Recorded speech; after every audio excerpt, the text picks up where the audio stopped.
Donc, voilà, cette vaste chaîne de solidarité royaliste vous amène ce soir à écouter donc, la conférence de remplacement d'une conférence de remplacement. Mais néanmoins, du coup, comme j'étais pressé par le temps, j'avais le choix entre deux choses. Soit essayer d'être très intelligent tout seul, soit m'appuyer sur quelqu'un de très intelligent déjà tout prêt. J'ai préféré la deuxième solution qui était beaucoup plus sûre, en tout cas pour mon ego. Voilà, donc si jamais vous ne trouvez pas ça intéressant, tout est de la faute de l'auteur que je commente. Si vous trouvez ça génial, eh bien, c'est uniquement parce que j'ai réussi à vous le communiquer d'une façon parfaite. Donc quel est cet auteur et pourquoi est-ce que j'ai trouvé que c'était vraiment très intéressant? En lisant Politique Magazine, je me suis rendu compte que j'avais chroniqué un livre absolument épatant de Guilhem Golphin qui s'appelle Babylone ou l'effacement de César. D'abord, je vous conseille de lire Politique Magazine attentivement, puisque même moi en le relisant, je me rends compte qu'il y a des trucs épatants. Et c'est un petit livre qui a été publié aux éditions de l'Âge d'Homme l'année dernière. 128 pages, 12 €, ça fait moins de 10 centimes la page, vous pouvez y aller, c'est vraiment c'est bien investi. C'est un docteur en philosophie qui a cofondé le Collège Saint-Germain, qui est un institut de recherche politique indépendant. Guilhem Golphin avait sorti en 2017 au CERF un gros bouquin sur le souverainisme, la souveraineté. Et c'était très intéressant parce que nous tous qui nous déclarons assez volontiers souverainistes, nationalistes et tous ces autres mots qui signifient en gros qu'on aime la France et qu'on est patriote, Guilhem Golphin nous tirait la carpette sous le pied et on se retrouvait à être du côté de Hobbes avec Bossuet et contre, si j'ose dire, le véritable souverain et le bien commun selon saint Thomas. Le bouquin était absolument passionnant et cette manière qu'il avait de remettre en cause en fait, la philosophie du souverainisme dans le cadre de l'État-nation moderne était vraiment très intéressant.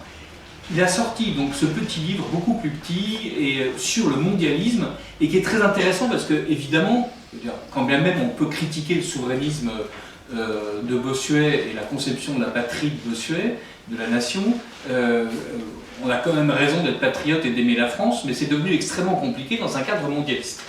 Et ce que fait Golphin, c'est qu'il essaie de nous dire comment est-ce que le cadre du mondialisme n'est pas juste une espèce de fatalité économique, un monstre qui aurait peu à peu grossi, qui serait devenu autonome, mais qui est au contraire un projet concerté. Un projet donc qui a des racines politiques, économiques et philosophiques. Et ce sont ces racines que Golphin, dans son essai, bref, brillant, enlevé, et pas cher, nous raconte. Et c'est ça que je vais essayer de vous résumer ce soir. Alors, d'une part, on va quand même redonner la définition du bien commun. C'est l'ensemble des réalités matérielles, sociales, morales et spirituelles qui font la vie objectivement vertueuse des membres de la société. Comme c'est un bien, il suppose une finalité d'existence, et comme c'est un bien commun, il suppose une communauté qui n'est pas une collection d'individus autonomes, mais un tout organique antérieur à ses membres, pris séparément, membres qui dépendent de cette communauté, sans que pour autant la communauté soit séparée de ses membres. C'est une unité d'ordre relationnel. Alors, on voit qu'on est très très loin de la conception contractualiste de la Révolution française, où on est d'abord une collection d'individus, et cette collection d'individus décide par un pur effort de volonté, et dans un cadre strictement rationnel, de s'allier pour former la nation française.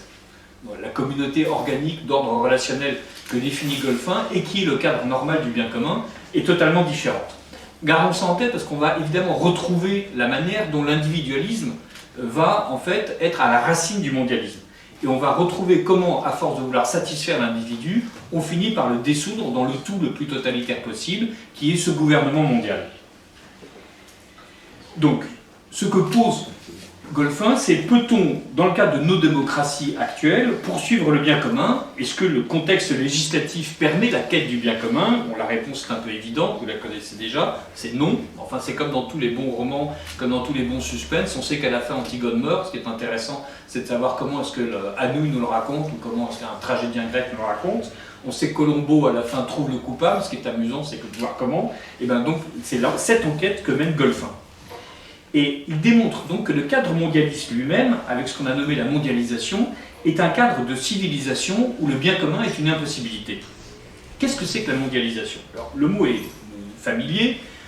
En gros, il décrit un système économique planétaire où un jean parcourt 65 000 km avant de se retrouver dans une boutique à Paris, où les Chinois nous renvoient nos chaînes sous forme de lames de parquet, mais c'est eux qui ont acheté les billes, les ont découpées, étuvées, poncées et ensuite calibrées.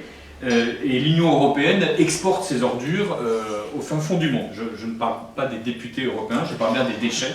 Voilà.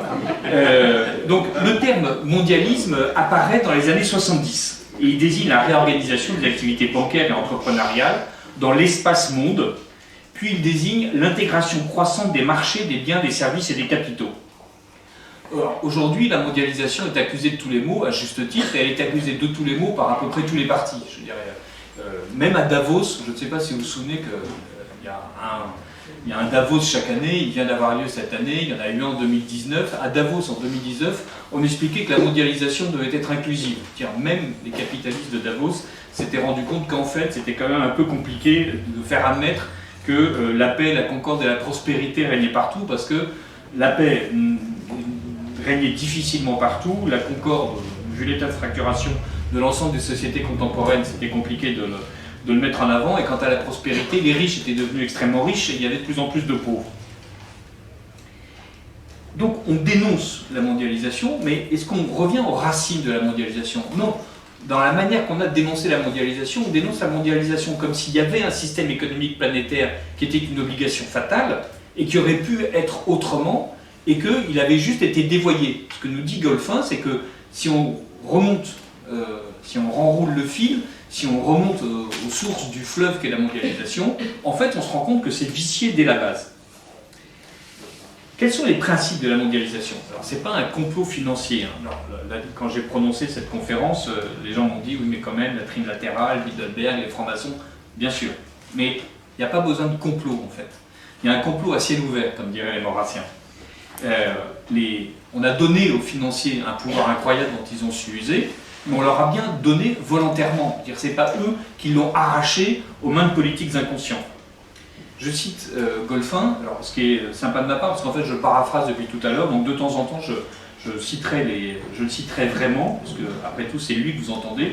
La mondialisation est bien plus qu'un système économique et financier, elle revêt une dimension politique dans le sens le plus intégrant du terme, et au-delà une dimension spirituelle. Ce qu'elle met en jeu, ce sont les mœurs, les conceptions de la vie et de l'homme, l'organisation des sociétés. En un mot, il s'agit d'un phénomène de civilisation, lequel est indissociable dans ses origines de l'universalisme chrétien. La mondialisation en constitue une sorte de versant matériel, on pourrait même dire matérialiste, et caricatural. La mondialisation que nous vivons actuellement, elle est née en 1964, avec les négociations douanières lancées par les États-Unis. Et c'est ces négociations de 1964 qui façonnent vraiment notre présent pour ce qui est du cadre économique et législatif. La caractéristique remarquable de ce qui naît en 1964, mais qui est précédée en fait de différentes opérations sur lesquelles on va revenir, c'est qu'elle fait naître des entités supranationales et surtout supra-étatiques. Un droit supranational et donc un droit supra-étatique. Et ces droits et ces entités sont permanents. Ils sont conçus comme étant permanents, on nous les déclare permanents et ils s'imposent à nous depuis 64 pour certains d'entre eux, 45 pour d'autres et même auparavant. Et le but de ces entités supra-étatiques, c'est de rendre totalement obsolètes les cadres classiques binationaux.